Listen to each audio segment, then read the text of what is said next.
Making your site dynamic became the basic thing these days, because done are the old days of static websites when you had a couple of products that never changed and a couple of posts that did not even have a date on them or comments, and they're all just words. So coming up with new products and new content and constantly updating your website is a big hurdle for some people, which is very, very understandable. But we need to be able to better produce content on our site at all levels of the site in a simple way, and to make it always available on time on the website also in a simple way. So make sure you are using a CMS or a content management system that allows you to do so, and that you are producing such simple content. And don't get what we call the perfection paralysis, which is when often we are afraid to come up with something simple to use, whether on our website or anything else. And remember that the best ideas are the ones that get implemented, not the ones that are perfect and sitting on the shelf, and we're not sharing them and making the best value, getting the best value out of them. And when it comes to testimonials, these are very, very important for your site and for your business, because they reinforce the products and services that you offer, along with the knowledge and expertise that you have and that you're sharing with your clients and customers. But most of the business websites that I personally visit, they don't have any testimonials on them at all from the customers. And that's mainly because the old school of thought is that people will give them away when they feel like it. But many of those people are just happy to do so if you just ask them. So just ask for those testimonials and make them available on their website. And if you are a B2B provider, a business-to-business type of an operation, then you can offer a link back to that company's website. And let your customers know that you do not need to publicize their full personal name, or you can go with the first name only if they don't want it to be used. But the more information that you can show, of course, the better it is. And when people land on your website, they should feel that they have arrived at the right place through what you're displaying on your homepage or your landing pages. Or else they're going to be overwhelmed with too many things that you might have on your page, and they might click away from your website. Because remember that too many choices are not a good thing when it comes to your website visitors. And I noticed in some sites that I visit always that on average, some of them, they would have around 20 to 25 choices to click on from their homepage, and some sites have even more than that. So have a look at your website and make sure that it's logical and it's clear.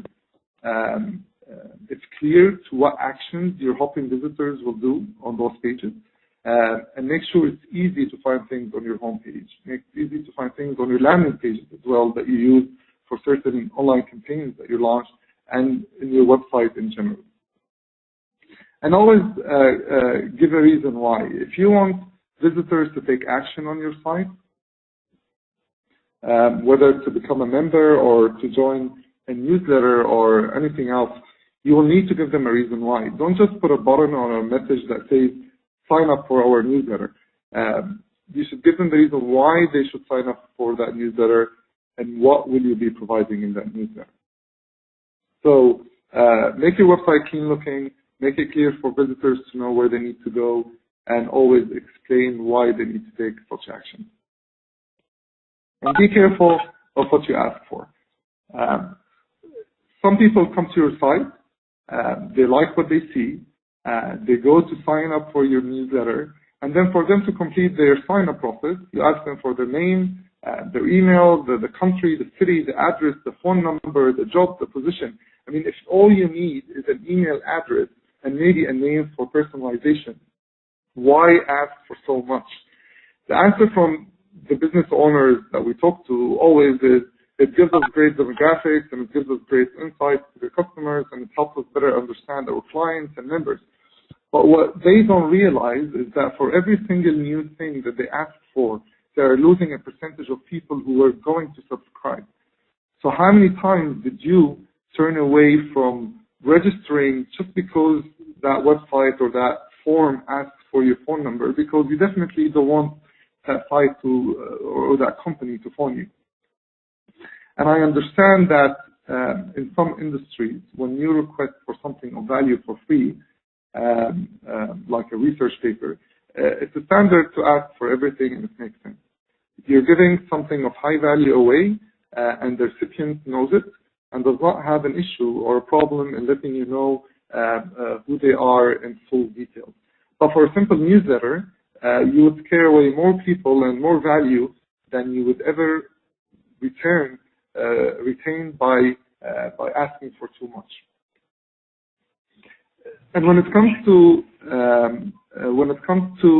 a single opt-in, so basically when they're signing up, they would enter an email address and that's it, and they're set, versus a double opt-in, which is when they enter an email address and then they would receive a confirmation email with a link that they need to click on to verify that this email is in existence, versus a triple opt-in, which is they enter the email and then they have to enter the CAPTCHA code or the CAPTCHA word, and then the confirmation email with the link.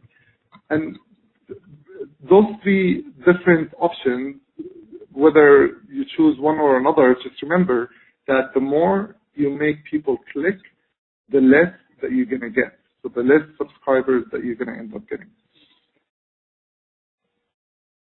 And for our last point, your goal should be simple. Give people enough value on your site that they want to stay in touch and learn even more from you. Get them into your value-driven list. Make it easy for them to do so, and deliver great and valuable and good content.